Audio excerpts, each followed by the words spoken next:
Hello बच्चों। चलते हैं आज के लेक्चर पे सीक्वेंस एंड सीरीज। अगर इस लेक्चर की मैं बात करूँ इस पर्टिकुलर टॉपिक की, तो इस टॉपिक में आपके जेईई मेंस में बेसिकली 2 क्वेश्चन पूछे जाते हैं।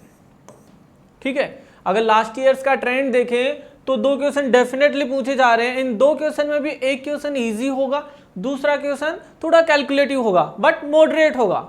हार्ड लेवल के क्वेश्चन इस चैप्टर से नहीं पूछे जा रहे हैं। ठीक है, अब वो पर्टिकुलर कहाँ से पूछे जा रहे हैं ये टॉपिक, वो इस लेक्चर में डिस्कस करने जा रहे हैं अपन सब। तो सबसे पहले रिवाइज करेंगे सीक्वेंस एंड सीरीज की कंप्लीट थ्योरी, और जैसा कि आप जानते हैं नेक्स्ट लेक्चर होगा इसके PYQ से रिलेटेड। तो चलिए स्टार्ट करते हैं। तो इसमें जो सबसे पहले पढ़ते हैं हम वो है एपी के बारे में। एपी के बारे में आप अच्छे से जानते हो, 10th क्लास से पढ़ते हुए आ रहे हैं, फिर भी मैं फटाफट रिकॉल करवा देता हूँ एपी के बारे में। एपी क्या होता है? General form a plus D a plus 2d। ठीक है, ये फॉर्म चलती है। यहाँ पे a क्या है? First term. d क्या है? Common difference. d कैसे फाइंड करते हैं? जैसे मैं बोलूँ second term minus first term, या third term minus second term, या बोले tn माइनस 1 टर्म। ठीक है, यहाँ पे tn क्या है? nth term, n minus 1 term. Okay, तो यहाँ पे अगर मैं बात करूं tn की, वो क्या होता है? a plus n minus 1d। ठीक है, जनरल टर्म यही होती है, मीन्स ये होती है the term, okay, nth term from the beginning. यहाँ पे a क्या है? फर्स्ट टर्म, d क्या है? Common difference. ठीक है, अब यही सेम चीज अगर वो पूछे कि लास्ट से कोई पर्टिकुलर टर्म फाइंड करनी हो, इसी टर्म को बोलते हैं l द लास्ट टर्म। और अगर जब भी लास्ट से या एंड से कोई टर्म फाइंड करनी पड़े, जैसे nth टर्म फाइंड करनी है लास्ट से, तो tn डैश लिख रहा हूं मैं, ये होगी l minus n minus 1d। ठीक है, ये यहाँ कॉन्सेप्ट क्या है? जब एंड से कोई टर्म फाइंड करनी पड़े तो कॉन्सेप्ट क्या है? जो गिवन एपी है उसको रिवर्स कर दो, मीन्स लास्ट टर्म को बना दो first term, second last term को सेकंड टर्म, ऐसे एपी को लिख दो। और जो टर्म लास्ट से फाइंड करनी है, अब वो ही टर्म बिगिनिंग से आप फाइंड कर सकते हो, या डायरेक्टली रिजल्ट यूज कर सकते हो। ठीक है, यहाँ पे जो जनरल टर्म मिल रही है वो लीनियर इक्वेशन है, लीनियर फंक्शन है n में। ठीक है, याद रखना। इसके बाद में आगे चलते हैं। यहाँ पे बेसिकली कुछ प्रॉपर्टीज चलती हैं एपी की। क्या प्रॉपर्टीज हैं? जैसे किसी पर्टिकुलर एपी में कि सारे टर्म में मैं कुछ कांस्टेंट ऐड करूं, सब्ट्रैक्ट करूं, मल्टीप्लाई करूं या डिवाइड करूं। ठीक है, तो जो नया सीक्वेंस बनेगी, नई प्रोग्रेशन बनेगी, वो भी एपी ही होगी। ठीक है, चाहे ऐड करो, सब्ट्रैक्ट करो, मल्टीप्लाई करो या डिवाइड करो, बट नॉन जीरो नंबर होना चाहिए डिवीजन टाइम में, तो वो एपी होगी। या फिर अगर 2 एपीज हो, डिफरेंट एपीज, और उन दोनों एपीज को ऐड कर दूं मैं या सब्ट्रैक्ट कर दूं, तो जो नई प्रोग्रेशन मिलेगी, नई सीक्वेंस मिलेगी, वो भी एपी होगी। ठीक है, after addition of 2 given APs या सब्ट्रैक्शन। आगे ये थोड़ी इंपॉर्टेंट प्रॉपर्टी है। अगर ये कोई एपी है, एपी की टर्म है a1 a2 a3, ठीक है, कहां तक? an तक। तो यहाँ पे जो टर्म्स हैं, जो इक्वी डिस्टेंस टर्म है from the beginning and from the last, means starting से और लास्ट से जो सेम डिस्टेंस पे टर्म है, उनका एडिशन हमेशा इक्वल होगा। मीन्स फर्स्ट टर्म और लास्ट टर्म का addition, second term second last का, थर्ड और थर्ड लास्ट। ठीक है, तो याद रखना a1 प्लस an ये इक्वल होगा a2 प्लस an माइनस 1, ये इक्वल होगा a3 प्लस an माइनस 2, ये वाली सीक्वेंस। ठीक है, equidistant term from the beginning and from the last will be always equal. Okay, sum की बात कर रहा हूं मैं यहाँ पे। इसके बाद में चलते हैं कि अगर 3 टर्म हो अपने पास में a b c, और ये तीनों टर्म AP में हो, तो यहाँ क्या रिलेशन होता है? यहाँ रिलेशन होता है 2b equal to a plus c। ठीक है, और जब भी AP में कुछ टर्म्स अज्यूम करनी पड़े, तो AP में जब भी 3 टर्म्स आपको अज्यूम करनी हो, तो कैसे अज्यूम करेंगे? a माइनस डी, a और a प्लस डी। ऐसा क्यों कर रहे हैं? आप a plus D, a plus 2d भी अज्यूम कर सकते हो, बट यहां से कैलकुलेशन इजी पड़ेगी। ओके, क्योंकि जब भी ऐसा क्वेश्चन पूछता है sum of these 3 terms will be given, तो इनका सम फाइंड करने पे इजीली a मिल जाएगा। ठीक है, अगर 4 टर्म अज्यूम करनी हो तो स्टार्ट करेंगे a प्लस डी से, ठीक है, a प्लस डी है तो a माइनस डी होगा यहाँ पे, फिर 2 का डिफरेंस है यहाँ पे तो a प्लस 3d चलेगा और यहाँ पे a माइनस 3d चलेगा, ठीक है। बेसिकली कर क्या रहे हैं, जब भी ऑड नंबर ऑफ टर्म्स आपको अज्यूम करनी हो तो a से स्टार्ट कीजिए और प्लस d आगे बढ़ते जाइए, माइनस d से पीछे बढ़ते जाइए, ठीक है। बट जब इवन नंबर ऑफ टर्म्स आपको अज्यूम करनी हो तो a से स्टार्ट नहीं करेंगे, a लेके उसके आगे और पीछे वाली टर्म्स करके ऑलवेज ऑड मिलेगा ना, जैसे 1 फिर 3 फिर 5। इवन के लिए a plus D a minus D, 2d का डिफरेंस चलेगा, 3d माइनस 3d फिर 5d माइनस 5d, ऐसे एज्यूम करेंगे, ठीक है। तो ये कुछ प्रॉपर्टीज हैं। उसके बाद में चलते हैं सम पे। सम ऑफ फर्स्ट एन टर्म कैसे फाइंड करते हैं, सबको पता होगा। सम ऑफ फर्स्ट एन टर्म्स ये होता है Sn equal to n/2 2a plus n-1d, ठीक है। या फिर इसी को बोलते हैं, अगर लास्ट टर्म गिवन हो तो n/2 a प्लस l, और l is the last term. और यहां पे देखो आप तो जो Sn है वो क्वाड्रेटिक एक्सप्रेशन है, Sn यहां पे क्वाड्रेटिक एक्सप्रेशन है इन n, but without constant term. देखिए विदाउट कांस्टेंट टर्म है। सो हमेशा याद रखना, जब भी आपको कोई क्वाड्रेटिक एक्सप्रेशन गिवन हो और पूछे डायरेक्टली कि ये एक्सप्रेशन कौन सी सीक्वेंस का है, तो आपको देखना है क्वाड्रेटिक है without constant term, directly will say AP। और यहां पे जो कॉमन डिफरेंस होता है, ओके, यहां पे जो कॉमन डिफरेंस होता है वो किसके इक्वल होता है।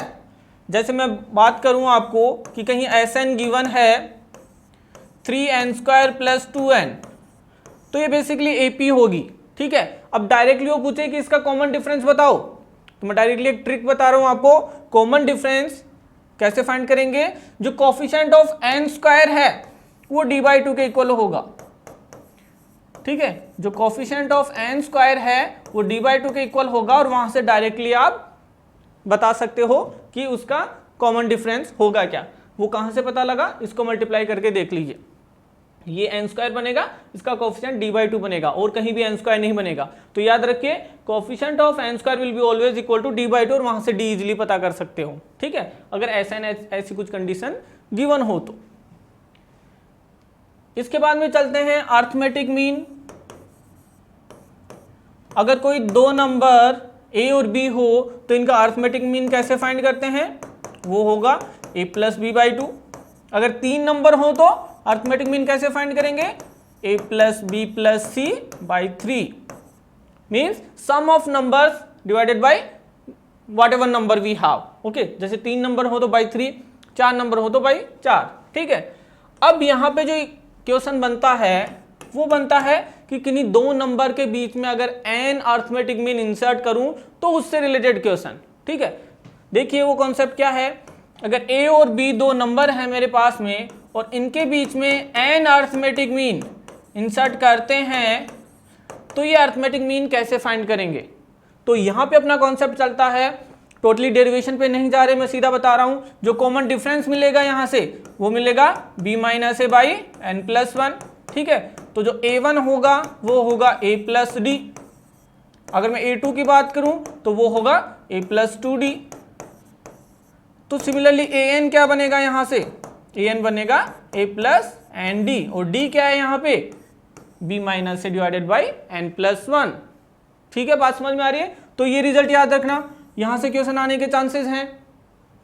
अब यहाँ पे एक प्रॉपर्टी भी चलती है यहीं पे, वो क्या प्रॉपर्टी है कि किन्हीं दो नंबर के बीच में अगर n अर्थमेटिक मीन है अपने पास में, तो इन सब का सम a1 प्लस a2 प्लस इन सब का सम किसके बराबर होता है, ये होता है n टाइम्स ऑफ जो गिवन 2 नंबर है उसके अर्थमेटिक मीन के बराबर, ठीक है। इन सभी am का सम n टाइम होगा जो ओरिजिनल नंबर है a और b उनके अर्थमेटिक मीन के इक्वल।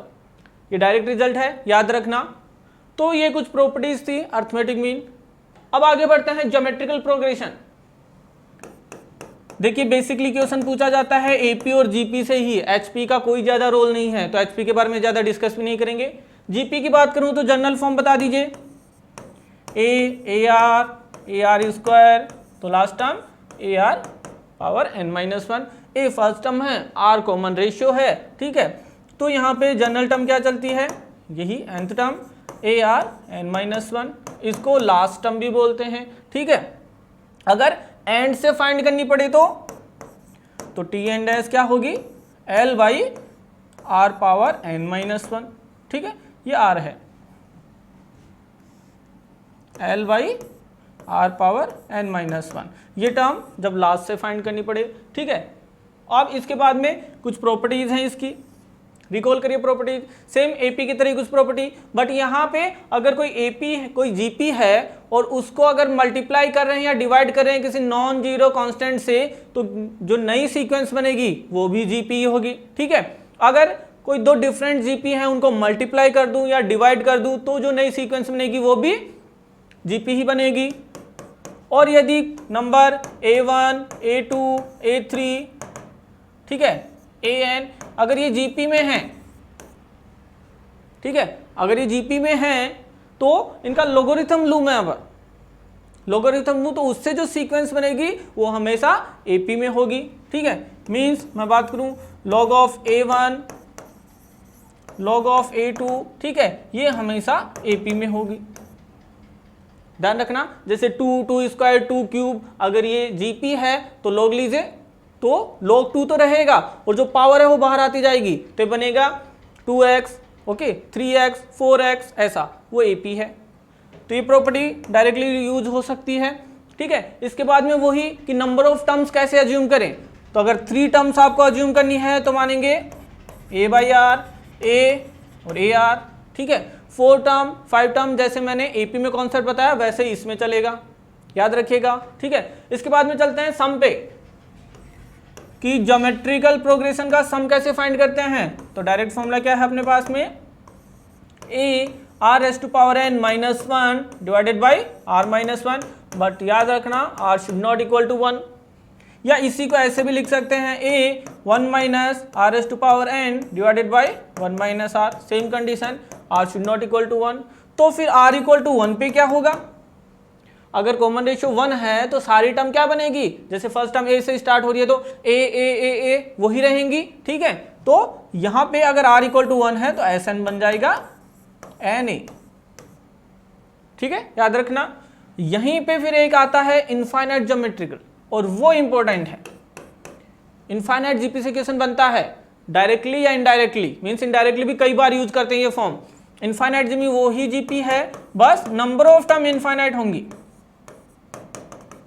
तो यहां पे जो सम बनता है वो बनता है a by 1 minus R, but the condition mod of R should be less than 1, means common ratio -1 से +1 के बीच में होना चाहिए, ओके। कई बार पॉजिटिव भी देखने को मिलेगा आपको, ये कंडीशन भी हो सकती है और mod of R less than 1 भी हो सकता है, ठीक है। -1 से 1 के बीच में अगर r है तो उसका सम होगा a बाई 1 माइनस आर। अब आप बोलोगे सर अगर ग्रेटर देन 1 मिल जाए तो क्या होगा ऐसे इनफाइनाइट, ग्रेटर देन 1 है तो बेसिकली वो इंक्रीजिंग हो गया एक तरह से, ठीक है, और इनफाइनाइट तक इंक्रीज करता है, मींस आप बोल सकते हो टेंडिंग टू इन्फिनिटी होगा,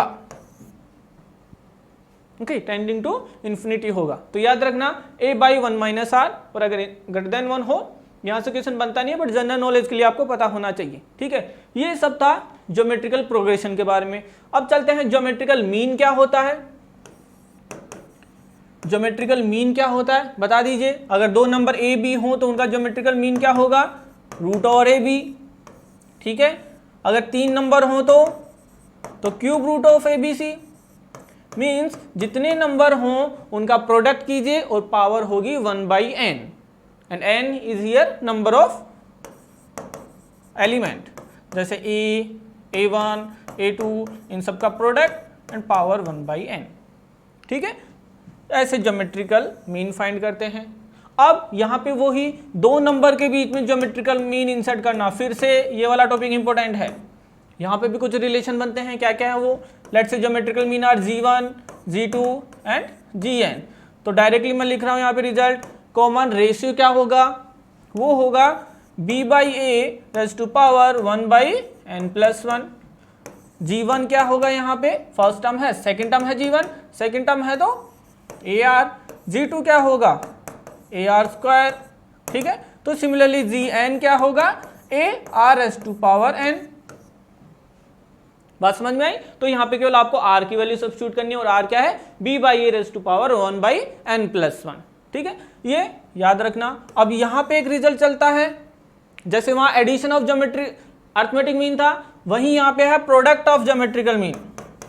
अगर इंसर्ट किए हुए इन सभी को मैं मल्टीप्लाई करूं तो वो बनेगा जो इन दोनों को लेके ज्योमेट्रिकल मीन है ए और बी के, उसकी पावर एन। मैं क्या बोल रहा हूं, ए और बी के बीच में ये जो एन ज्योमेट्रिकल मीन है, इनका प्रोडक्ट बनेगा ए और बी का geometrical mean power n. Root a b a और बी का ज्योमेट्रिकल मीन ही है, ठीक है। तो ये रिजल्ट भी याद रखना, पूछा जा सकता है। This is all about the geometrical progression.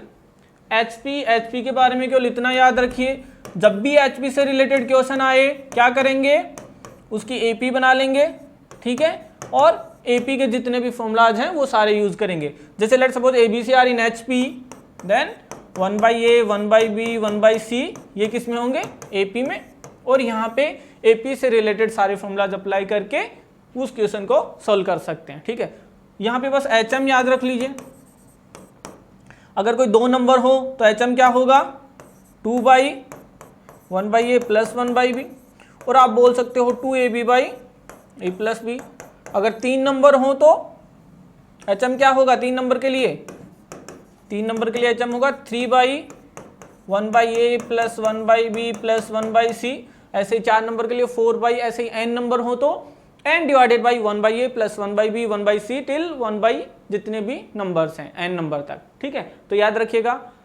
इसके बाद में चलते हैं एएम, जीएम और एचएम, इन तीनों को मिला के कुछ रिजल्ट्स हैं, ओके, वो भी इंपॉर्टेंट रिजल्ट है, याद रखना, ठीक है। तो सबसे पहला यहाँ पे आता है inequality, means am will be always greater than equal to geometrical mean and that is always greater than equal to harmonic mean। याद रखना, यहाँ से क्वेश्चन बनता ही बनता है, और इसमें से भी ये वाली जो इनइक्वलिटी है am is greater than equal to gm, यहाँ से पक्का आपके जेईई मेंस में क्वेश्चन बनता है, आइदर इस चैप्टर से या ये कई जगह यूज होगी फर्दर, मैक्सिमा मिनिमा में, इंक्रीजिंग डिक्रीजिंग, कई ऐसे फंक्शन आएंगे जहाँ पे ये यूज में होगी रेंज फाइंड करने वाले कॉन्सेप्ट में, ठीक है। तो याद रखना। अब यहाँ पे क्वेश्चन आता है कि सर ये तो ठीक है, बट क्या कोई ऐसी क्वांटिटी है जो एम से भी ग्रेटर हो? क्या होती है अपने मैथमेटिक्स में, वो कौन सी होती है, आरएमएस वैल्यू। याद रखना, कई बार क्वेश्चन यहाँ से बन सकता है, खासकर जेईई एडवांस में। तो ये होती है एक्चुअल इनइक्वलिटी, इसी का एक पार्ट है एएम जीएम वाला। अब आरएमएस वैल्यू अगर आपको पता है तो ठीक है, नहीं पता तो मैं ब्रीफ कर देता हूं। आरएमएस वैल्यू चलती है बेसिकली यहां से, इसका मतलब क्या है, root mean square. Root mean square, let's say we have 2 number A B, उसके आरएमएस वैल्यू कैसे फाइंड करेंगे, सबसे पहले स्क्वायर करेंगे, A square and B square, फिर मीन निकालेंगे, तो ये हो गया मीन, और फिर रूट ले लेंगे, ये है RMS value. Root mean square, but start करेंगे स्क्वायर से, square then mean then root, 2 number हो 3 नंबर हो 5 नंबर हो कितने भी हो, तो याद रखना ये सबसे बड़ी वैल्यू होती है, ठीक है। इसके बाद में यहाँ पे रिलेशन आता है कि सर ये तो इनइक्वलिटी है, इनके बीच में कोई और रिलेशन है, हाँ होता है, जी स्क्वायर हमेशा इक्वल टू होता है ए एच के। अगर 2 नंबर हो ए और बी तो उनका ज्योमेट्रिकल मीन का स्क्वायर हमेशा arithmetic mean into harmonic mean के प्रोडक्ट के इक्वल होता है, ठीक है। अगर 2 नंबर हो ए और बी, ठीक है, तो क्वाड्रेटिक इक्वेशन, ये 2 नंबर अगर किसी क्वाड्रेटिक इक्वेशन के रूट हो तो क्वाड्रेटिक इक्वेशन कैसे लिखेंगे, X square minus A plus B X plus A B equal to 0।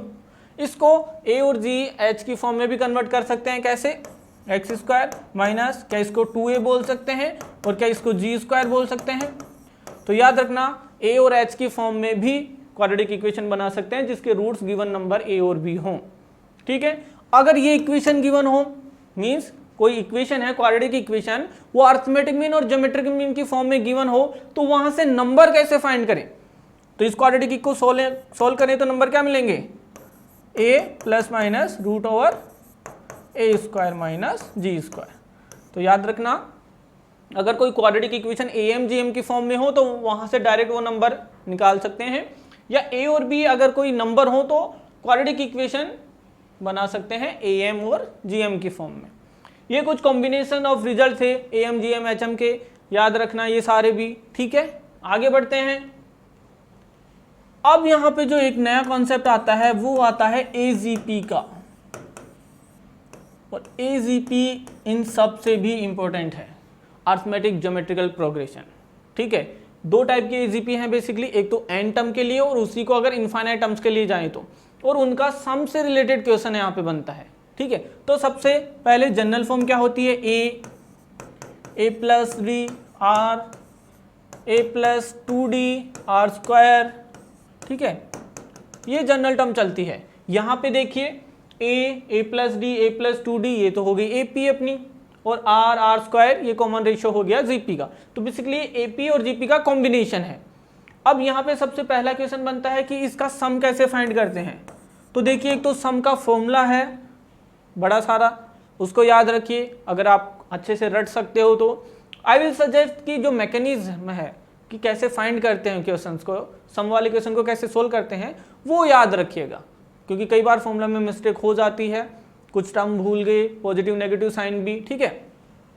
तो जब भी ये सीरीज आती है तो इसका सम कैसे फाइंड करते हैं, गिवन सीरीज को लिख लेंगे। सबसे पहले मैं बात कर रहा हूँ AGP की। AGP को पहचानेंगे कैसे, AP और GP का कॉम्बिनेशन मिलेगा आपको, इसमें लास्ट टर्म क्या होगी, a plus n-1d r power n-1, ठीक है।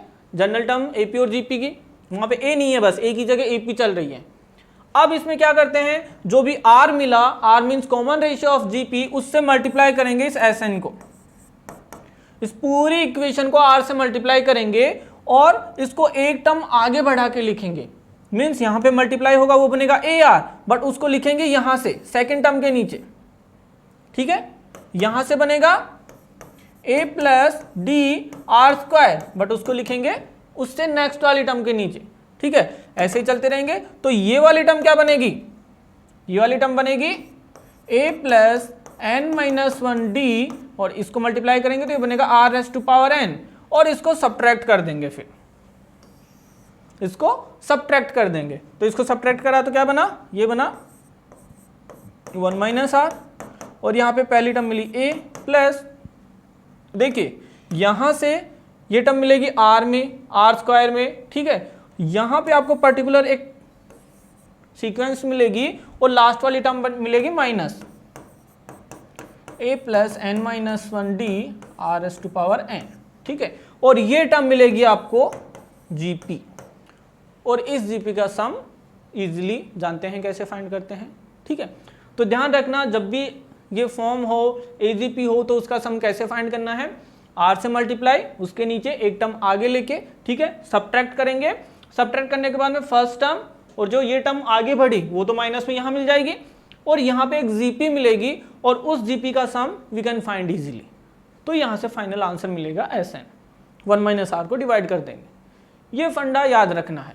ऐसे ही फाइंड करते हैं इनफाइनाइट का सम, कि अगर इनफाइनाइट AGP हो तो कैसे फाइंड करेंगे, ठीक है। तो डायरेक्ट फॉर्मूला रटने के बजाय कॉन्सेप्ट को, इसको याद रखिए, इससे गलती होने के चांसेस 0 रहेंगे आपके। वो अलग बात है कि कैलकुलेशन में मिस्टेक कर दो आप।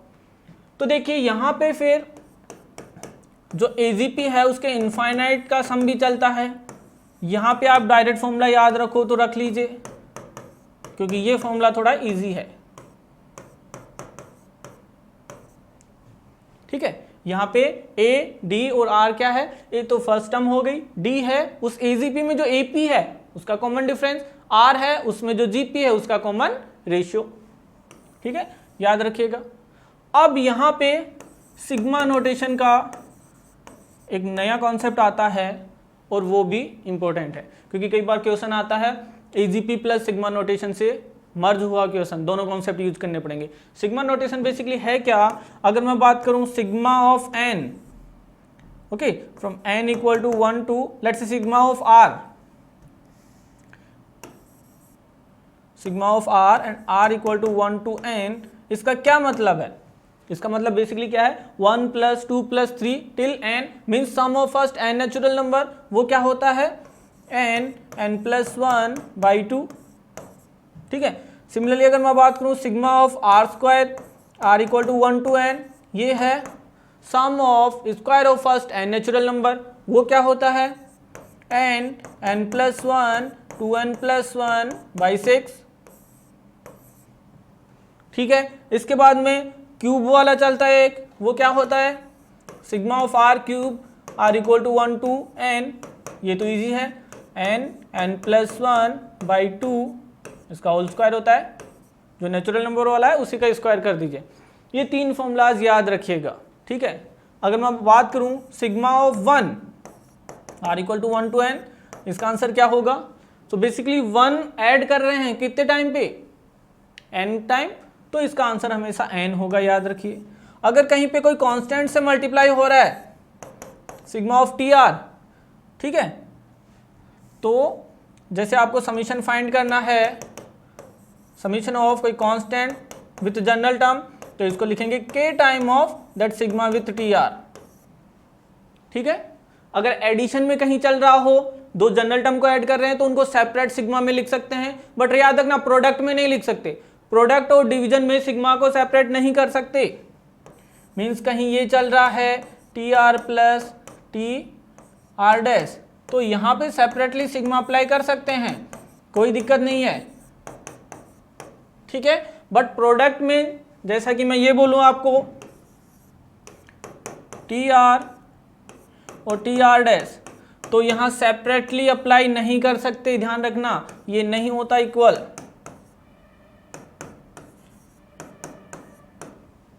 ठीक है। और ऐसे ही डिवीजन में भी इक्वल नहीं होता। तो ये सिग्मा वाली प्रॉपर्टी याद रखना, सिग्मा से जो इक्वेशन बनता है वो 3 ही है अपने पास में, sum of n, okay, natural number का सम, उनके स्क्वायर्स का सम और उनके क्यूब का सम, ठीक है। ये तीनों याद रखना, इन्हीं से इक्वेशन बनता है। और यहाँ पे फिर एक चलता है method of difference, method of difference, method of difference से कैसे सम फाइंड करते हैं? देखिए, जब भी Sn फाइंड करना हो तो क्या उसको लिख सकते हैं summation of Tn, means T1 plus T2 plus T3, कहाँ तक, Tn तक, ये चीज लिख सकते हैं क्या, समीशन ऑफ Tn। तो जब भी Tn हो अपने पास में, अगर उसको 2 या 3 टर्म के डिफरेंस में लिख सकते हैं हम, और फिर इन टर्म को ऐड कर दें, तो Sn इजीली फाइंड कर सकते हैं। ये डिफरेंस में क्यों लिख रहे हैं बेसिकली हम, क्योंकि जब भी 2 टर्म के डिफरेंस में लिखेंगे तो टर्म्स आपस में कैंसिल आउट हो जाएंगी और फाइनल टर्म लास्ट टर्म बचेगी, या फिर second term second last term बचेगी। तो याद रखना Sn ऐसे भी फाइंड करते हैं, बट यहाँ पे कंडीशन इस Tn को डिफरेंस के रूप में लिखेंगे। जिसमें एक छोटा सा एग्जांपल बताता हूँ आपको, जैसे Tr गिवन हो 1/r ऑफ r+1, इसका Sn फाइंड करना है, ओके, n टर्म का सम फाइंड करना है। तो इस टर्म को क्या ऐसे नहीं लिख सकते हम 1/r माइनस 1/r+1, सेम ही तो है, r+1 माइनस r, एलसीएम लेके सिंप्लीफाई करोगे तो। अब यहाँ पे देखिए T1 क्या बनेगा 1/1 माइनस 1/2, T2 क्या बनेगा 1/2 माइनस 1/3, ठीक है। T3 क्या बनेगा 1/3 माइनस 1/4, तो सिमिलरली Tn क्या बनेगा 1/n माइनस 1/n+1। अब इन सबको ऐड कर दीजिए, ऐड कर दीजिए, क्या बन रहा है, देखिए 1/2 कैंसिल आउट, 1/3 कैंसिल आउट, ऐसे ही ये सारी टर्म कैंसिल आउट हो जाएंगी, फर्स्ट और लास्ट टर्म ये वाली बचेंगी। तो आंसर होगा, अगर इन सबको ऐड कर दूं तो Sn मिल जाएगा ना, तो 1 minus 1/n+1 will be your answer. तो याद रखना, आपको यहां पता होना चाहिए कि कैसे ब्रेक करूं डिफरेंस में। जैसे सिमिलरली मैं आपको पूछूं कि इस टर्म को कैसे डिफरेंस में ब्रेक कर सकते हो आप, इस टर्म को कैसे ब्रेक करोगे, तो आप में से कुछ बोलोगे 1/r माइनस 1/r+2, बट इसको एलसीएम लेके सिंप्लीफाई करो, क्या बन रहा है r+2 माइनस r, तो 2 बच रहा है एक्स्ट्रा, तो उसको बैलेंस करने के लिए 1/2 बाहर चलेगा, ठीक है। तो मैं आपको एक डायरेक्ट ट्रिक बताता हूं कैसे डिफरेंस में तोड़ते हैं ऐसे, जब टर्म्स प्रोडक्ट में चल रही हो डिनोमिनेटर में। देखिए, जो लोवेस्ट टर्म है और हाईएस्ट टर्म है उनका डिफरेंस देख लीजिए। जैसे डिफरेंस 2 है तो 1/2 आउटसाइड होगा, डिफरेंस 1 है तो 1/1, डिफरेंस 3 है तो 1/3। डिफरेंस 3 वाली फॉर्म भी चल सकती है, r ऑफ r+3, तो ऐसे टाइम में सीधा डिफरेंस 3 है तो 1/3 आउटसाइड होगा, and 1 the lowest one minus 1 the greatest term, okay, 1 the difference, then bracket में 1 the lowest term minus 1 the greatest term, ठीक है। तो याद रखना 3 टर्म हो तो भी ऐसे ही ब्रेक कर सकते हैं, जैसे 1/r of r plus 1 r plus 2, इसको कैसे डिफरेंस में लिखेंगे, लोएस्ट टर्म और हाईएस्ट टर्म डिफरेंस कितने का है 2 का, 1/2। अब इसमें स्टार्ट करेंगे लोवेस्ट, तो यहाँ पे 2 वाले पेयर बनाएंगे, 2 वाली lowest, 1/r of r plus 1 minus the greatest one, तो 2 greatest r plus 1 1/r plus 1 और r प्लस 2। सिंप्लीफाई करके देख लीजिए, एलसीएम आया r प्लस 1, तो यहाँ से तो r प्लस 2 माइनस r, तो ऐसे इजीली ब्रेक कर सकते हैं। बात समझ में आ रही है, 1 by difference of lowest and the highest one, 1 by जो 2 लोवेस्ट हैं माइनस 2 ग्रेटेस्ट हैं, ऐसे ब्रेक कर सकते हैं। तो ये सब था सीक्वेंस एंड सीरीज के बारे में, पूरा रिवाइज करिए, ठीक है। इसके अलावा भी अगर कुछ कॉन्सेप्ट बच गए हैं उनको भी रिवाइज करिए। नेक्स्ट लेक्चर में मिलते हैं इससे रिलेटेड PYQ सीरीज लाके, ठीक है, ओके।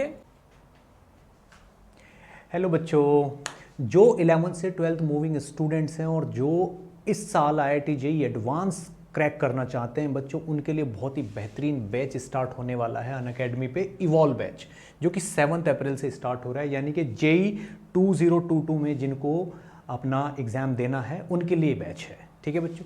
और इस बैच में पढ़ाने वाली जो टीम है वो कोटा की टॉप फैकल्टीज़ की टीम है, ठीक है ना। सभी टीचर्स कोटा की टॉप फैकल्टी हैं और इस साल यानी कि इस करंट ईयर में इस टीम ने बेस्ट रिजल्ट दिए हैं और ये अनअकैडमी की नंबर 1 टीम है बच्चों। तो मैं आपको यही कहूँगा कि ये बैच आपके लिए बहुत ही बेनिफिशियल है और जब भी आप इसको सब्सक्राइब करोगे तो NKC सर लाइव करके कोड डालना मत भूलिएगा, उससे आपको 10% का डिस्काउंट मिलेगा, ठीक है बच्चों। जल्दी से जल्दी इस बैच को ज्वाइन कर लीजिए, ये आपके लिए बहुत ही बेनिफिशियल प्रूव होगा।